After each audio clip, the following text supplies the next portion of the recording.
Mi nombre es Julio González, pertenezco a la División de Vías y Transportes. En esta presentación se va a hacer unas características generales de las vías y unas generalidades de las vías y pues, los criterios de diseño que se deben de tener en cuenta para el diseño geométrico de una vía.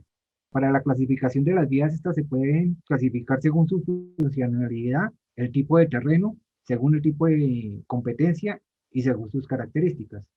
Entonces, según su funcionalidad, pueden ser primarias, secundarias o terciarias. Las vías primarias son aquellas vías troncales, transversales y de accesos a las capitales de los departamentos, que cumplen la función básica de integrar las principales zonas de producción y consumo del país y de estas con los demás países. Las carreteras consideradas como primarias tienen que estar en pavimento. Las vías secundarias son aquellas vías que unen las cabeceras municipales entre sí y o que provienen de una cabecera municipal y conectan con una carretera primaria. Estas carreteras secundarias por general se encuentran pavimentadas o en afirmado. Y las vías terciarias son aquellas vías de acceso que unen las cabeceras municipales con veredas o unen veredas entre sí. Las carreteras consideradas como terciarias deben funcionar en afirmado. En caso de pavimentarse, deberán cumplir con las condiciones generales estipuladas para las vías secundarias. Aquí en este tenemos un mapa donde podemos ver que las vías principales serían las de color rojo, que son las que unen departamentos.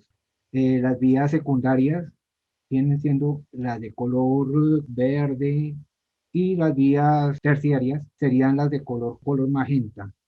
Según el tipo de terreno, las vías se pueden clasificar en terrenos planos, ondulados o montañosos. Los terrenos planos tienen pendientes transversales al eje de la vía menores a 5 grados. Exigen un mínimo movimiento de tierras durante la construcción, por lo que no presentan dificultades ni en su trazado ni en su explanación. Sus pendientes longitudinales son normalmente menores del 3%. En terrenos ondulados tienen pendientes transversales al eje de entre el 6 y 13 grados de pendiente. Requieren moderado movimiento de tierras durante la construcción, lo que permite alineamientos más o menos rectos, sin mayores dificultades en el trazado y en la explanación. Sus pendientes longitudinales se encuentran entre el 3 y el 6%. En los terrenos montañosos, las pendientes transversales al eje de la vía se encuentran en 13 y 40 grados. Generalmente requieren grandes movimientos de tierra durante su construcción, razón por la que presentan dificultades en el trazado y en las explanaciones. Su pendiente longitudinal predominante se encuentra entre 6 y 8%. Los terrenos escarpados tienen pendientes transversales al eje, generalmente superiores a 40 grados. Exigen el máximo movimiento de tierra durante la construcción, lo que ocasiona grandes dificultades en el trazado y en la explanación, puesto que generalmente los alineamientos se encuentran definidos por divisorias de aguas y generalmente sus pendientes longitudinales son mayores al 8%. Aquí podemos ver unas imágenes más o menos de un terreno plano, por lo general va en terraplén, en un terreno ondulado va en una sección mixta, procurando más o menos mantener un corte y un relleno parejo. En terreno montañoso igualmente también van en una sección mixta. Estas pueden ser de doble carril y el escarpado, que es donde se presentan grandes cortes. Según el tipo de competencia, estas pueden ser vía nacional, departamentales, veredales o municipales. Las vías nacionales son las vías que se encuentran a cargo del Instituto Nacional de Vías o se encuentran bajo la modalidad de concesión a cargo de la Agencia Nacional de Infraestructura. Estas son consideradas vías primarias.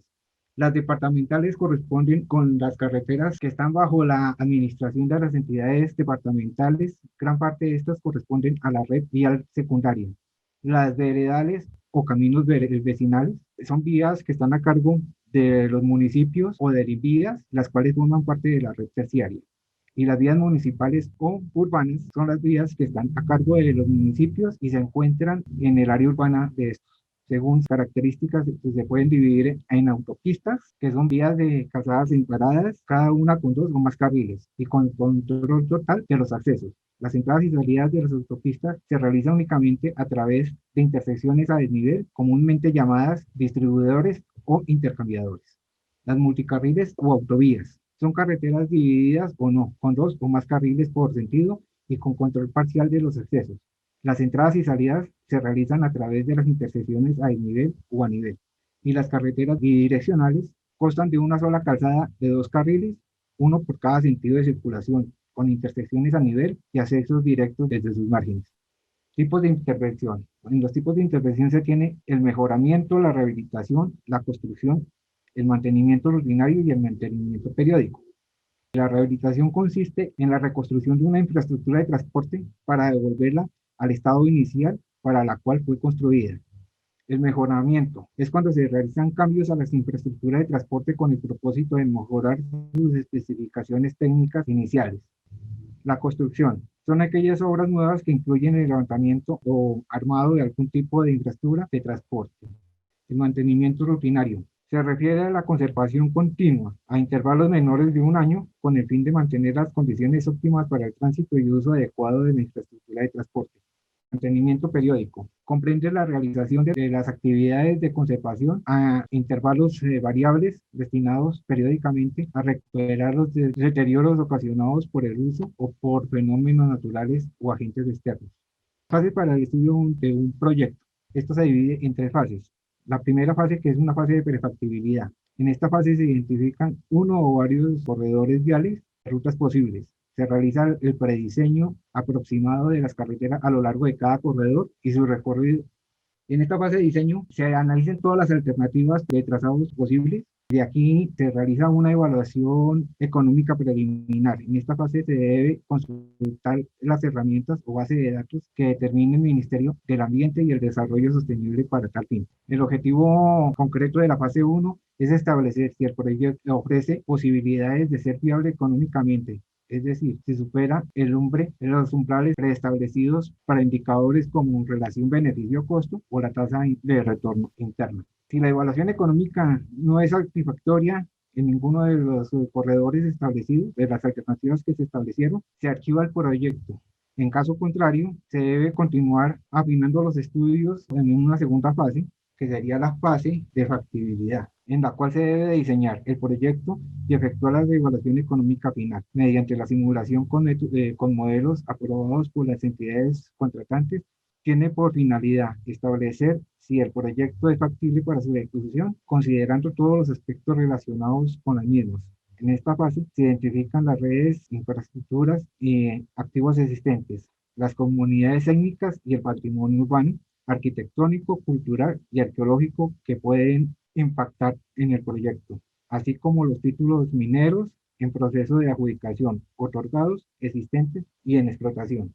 Desarrollar los estudios de factibilidad del proyecto, podrá la entidad pública o el responsable del diseño, si ya lo fue adjudicado al proyecto, continuar con la elaboración de los diseños detallados.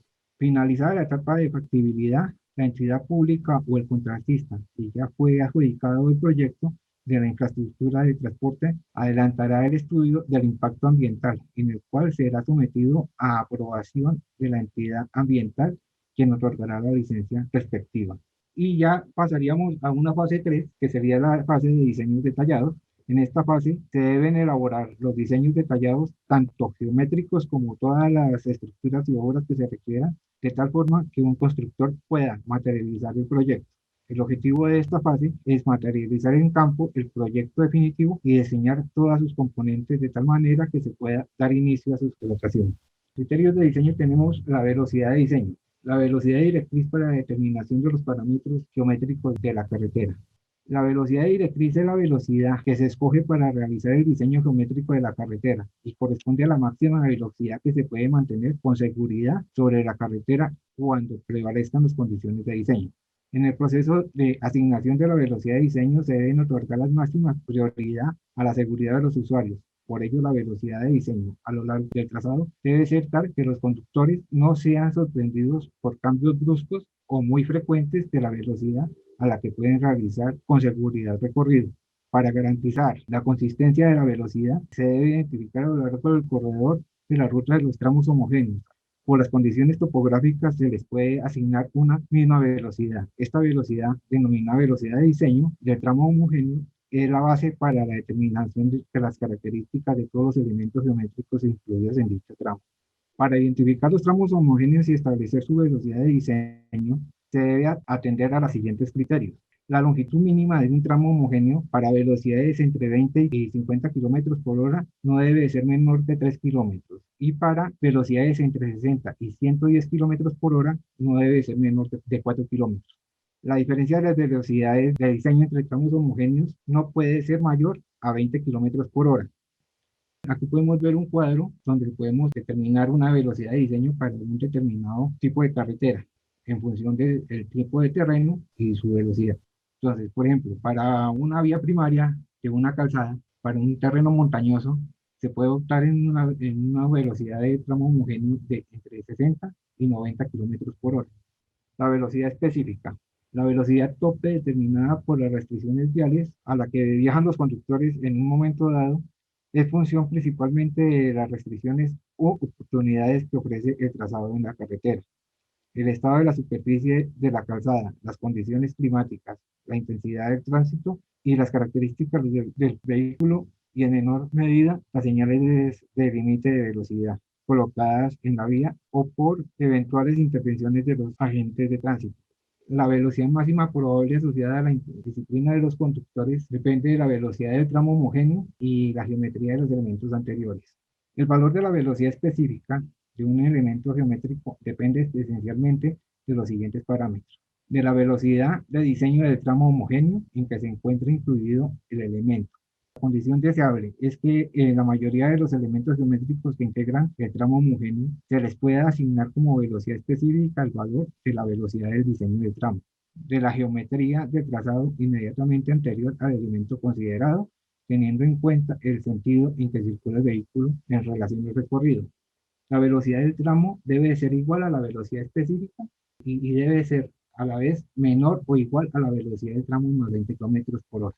Para la asignación de la velocidad específica, en el proceso de asignación tenemos el diseño en planta, que es partiendo de la velocidad del diseño del tramo homogéneo adoptada, se asigna la velocidad específica a cada uno de los elementos horizontales. Y partiendo de la velocidad específica asignada a las curvas horizontales, se le asigna la velocidad específica a las intertangencias horizontales. Y el proceso en el perfil es partiendo de la velocidad específica asignada a las curvas horizontales y a las intertangencias horizontales se le asigna la velocidad específica a las curvas verticales. Y partiendo de la velocidad específica asignada a las intertangencias horizontales, se le asigna la velocidad específica a las intertangencias verticales. Velocidad específica de las curvas horizontales. Parámetros: la velocidad de diseño del tramo homogéneo adoptada, el sentido de circulación, velocidad específica del tramo anterior, longitud del segmento recto anterior, distancia entre el PT y el PC, el PT y el S, el CE y el PC, el S y el CE, y la deflexión de la curva. Estos son los parámetros que hay que tener en cuenta para poder determinar la velocidad específica del tramo. Entre los criterios debemos de tener en cuenta que la velocidad del tramo debe de ser igual a la velocidad específica y esta velocidad específica debe ser menor o igual a la velocidad del tramo más de 20 kilómetros en el sentido de circulación. La velocidad específica del tramo anterior y la longitud del segmento recto anterior, velocidades de diseño, velocidad específica de la curva horizontal. Casos de patrón de comportamiento. Hay 5 casos de patrón de comportamiento. El primer caso es cuando los conductores al salir de una curva anterior juzgan que la longitud del segmento recto es inferior a la distancia recorrida en aproximadamente 5 segundos a la velocidad del diseño. Más o menos es un 150 metros en promedio. En este caso, no disponen del tiempo suficiente para obtener plena claridad sobre la situación y en consecuencia no alcanzan a realizar ajustes a su velocidad. La condición de seguridad indica que a la curva horizontal siguiente se le debe asignar la misma velocidad específica que la asignada a la curva que se acaba de recorrer.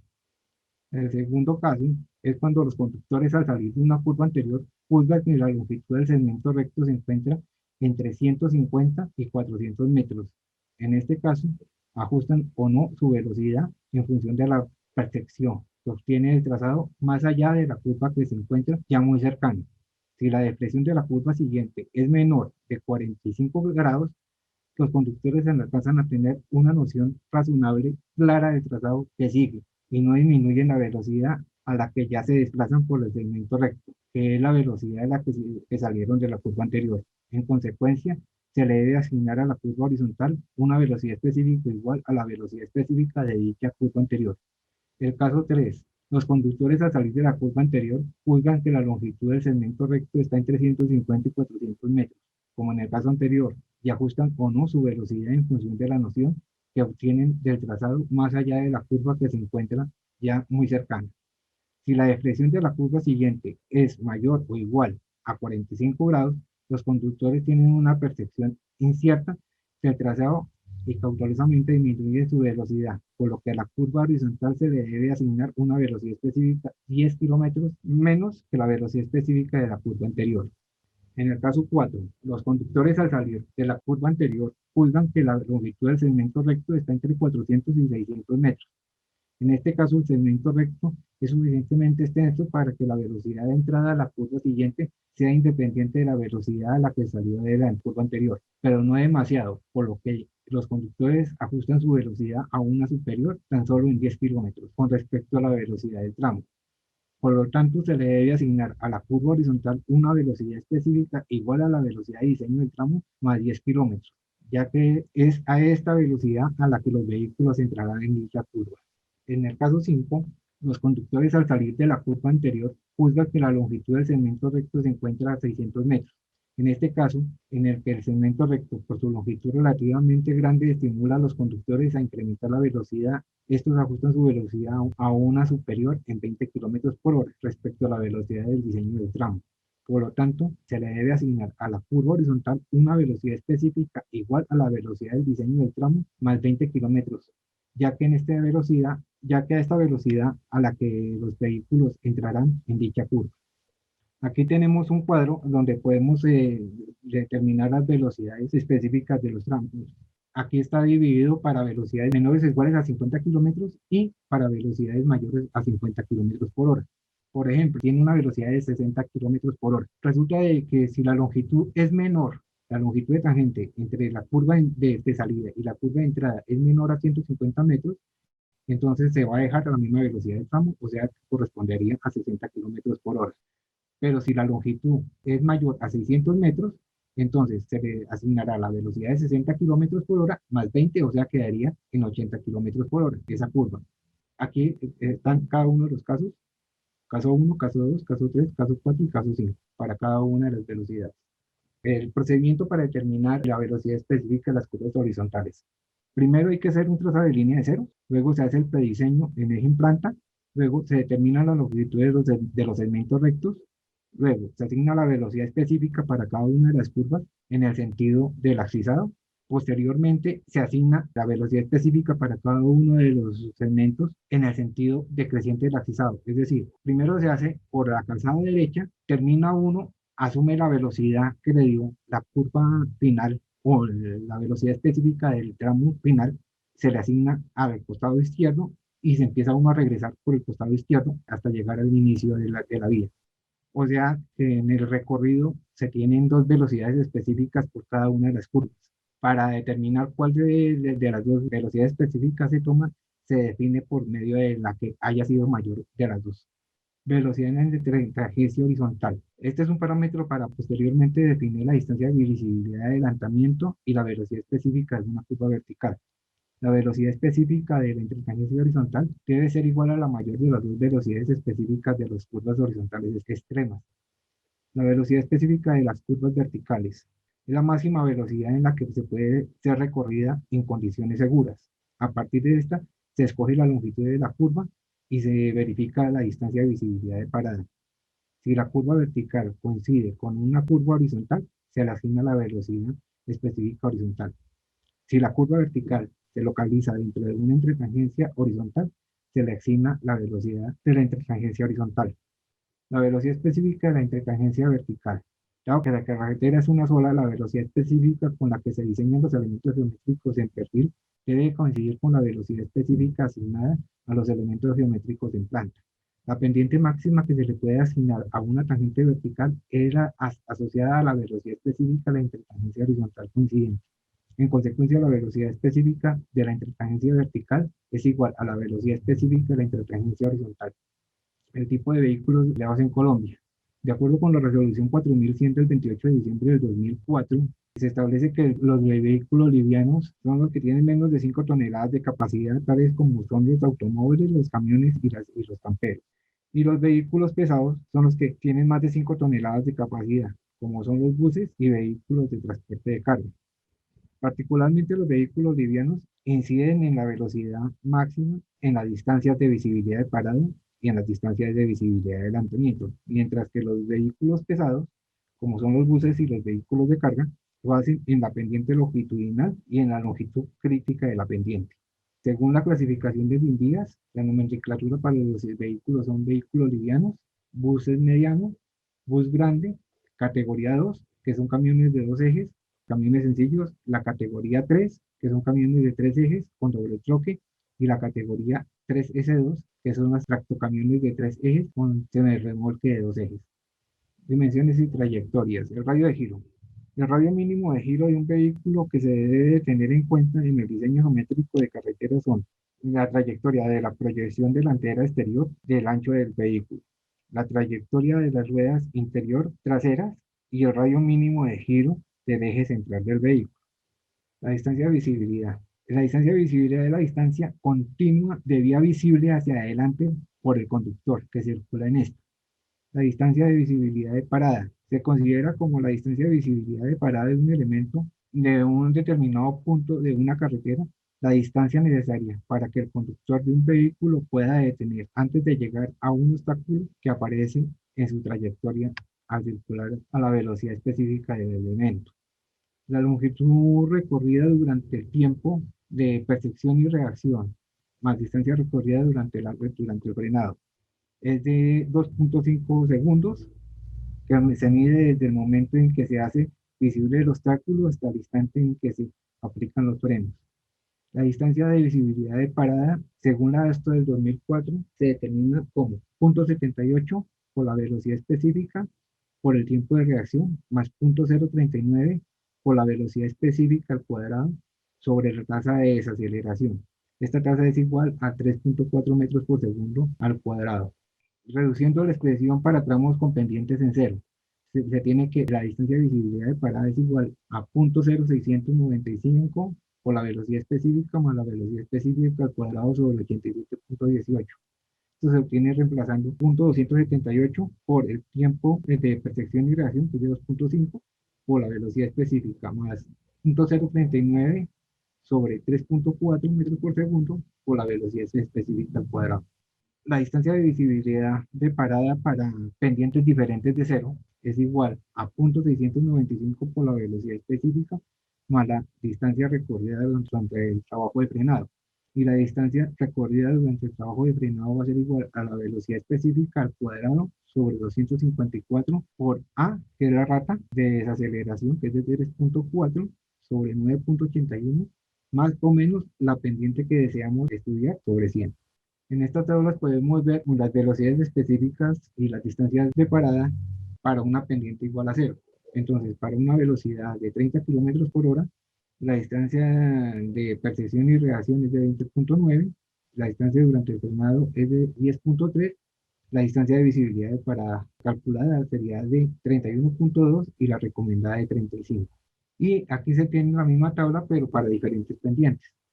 Distancia de visibilidad de adelantamiento. Es la distancia en la cual un vehículo puede adelantar a otro que se desplaza en el mismo carril a una velocidad menor, sin interferir a un vehículo que viaja en el sentido opuesto y es visible desde que inicia la maniobra. Esta solamente se considera vías bidireccionales y se determina la distancia de adelantamiento va a ser igual a la distancia recorrida durante el tiempo de percepción y reacción en metros, más la distancia recorrida por el vehículo que adelanta durante el tiempo desde que inicia el carril del sentido contrario hasta que regresa a su carril en metros, y la distancia de seguridad una vez terminada la maniobra entre el vehículo que adelanta y el vehículo que viene en la dirección opuesta en metros, y la distancia recorrida por el vehículo que viene en sentido opuesto, estimada más o menos en 2/3 de que la D2, que es la distancia recorrida por el vehículo que adelanta durante el tiempo, también en metros. Una primera etapa, el D1 es cuando el vehículo comienza a salirse, y D2 cuando ya el vehículo se encuentra invadiendo el carril contrario. A 2/3 de D2 para ingresar de nuevo al carril de circulación, y D3 ya se encuentra el vehículo en el carril por el cual va transitando. Pues aquí se encuentran los componentes de la maniobra de adelantamiento para unas determinadas velocidades. Para una velocidad entre 60 y 65 kilómetros por hora tenemos una distancia de adelantamiento de 317 metros. En este cuadro podemos ver la distancia de adelantamiento para las distintas velocidades específicas de un tramo. Distancia de visibilidad de adelantamiento. Como norma de diseño, se debe proyectar para carreteras de 2 carriles y 2 sentidos. Tramos con distancias de visibilidad de adelantamiento, de manera que en tramos de 5 kilómetros se tengan varios tramos de distancia mayor a la mínima especificada, de acuerdo a la velocidad del elemento en que se aplique. Entonces, para una velocidad de diseño de tramo homogéneo entre 20 y 50 kilómetros por hora, debe haber como mínimo una longitud de distancia de visibilidad de adelantamiento del 20%, entre 60 y 80 kilómetros por hora de 30% y entre 90 y 100 kilómetros por hora 40%. De pronto, por complementarles que algunos de estos criterios solo se usan para vías totalmente nuevas. Por ejemplo, proyectos como el de Rumichaca-Pasto que nos contrataron para hacer la segunda calzada, pues ahí sí tenemos que amarrarnos obligatoriamente a la geometría de la calzada existente y no podemos pues implementar algunos de estos criterios que Julio mencionó. Para calzada nueva o para calzadas de mejoramiento, pero para calzadas de rehabilitación no aplicaría. Sí, en ese caso tenemos que amarrarnos a la geometría de la calzada existente, pues para evitar compra de predios y una mayor afectación. Respecto a cuando el tramo tiene que ver con cruces sobre túneles o puentes vehiculares, igual se deben ceñir a todos estos criterios del diseño geométrico, es decir, el diseñador del túnel tiene que igual que ceñirse a estos criterios de velocidades y demás, lo mismo que el diseñador estructural del puente vehicular. Sí, o sea, el diseño geométrico tiene que ser coincidente en todo lo largo del tramo, independientemente que sea túnel o sea puente o viaducto. O sea, para el diseño del puente se tiene que tener en consideración el diseño geométrico de la vía. Igualmente, para un túnel, igual también toca que tener en consideración el diseño geométrico. O sea, se manejan los mismos criterios para puentes y túneles, los mismos criterios que se definieron para la vía. De pronto, no sé, Julio, si para túneles la pendiente. Ah, no, pues la pendiente, pues en un túnel, por lo general, eso está en terreno montañoso o escarpado. El túnel, la pendiente no debe ser muy superior a más del 1 o 2%. Todos estos criterios pues, están definidos con base en unas tablas del Manual de Diseño Geométrico en Vías 2008, que fue las que presentó Julio. Y ese manual tiene un capítulo especial para túneles y hay ahí Para también túneles. unos criterios específicos que se pueden revisar antes de arrancar con el diseño, pero generalmente se manejan los mismos de la vía.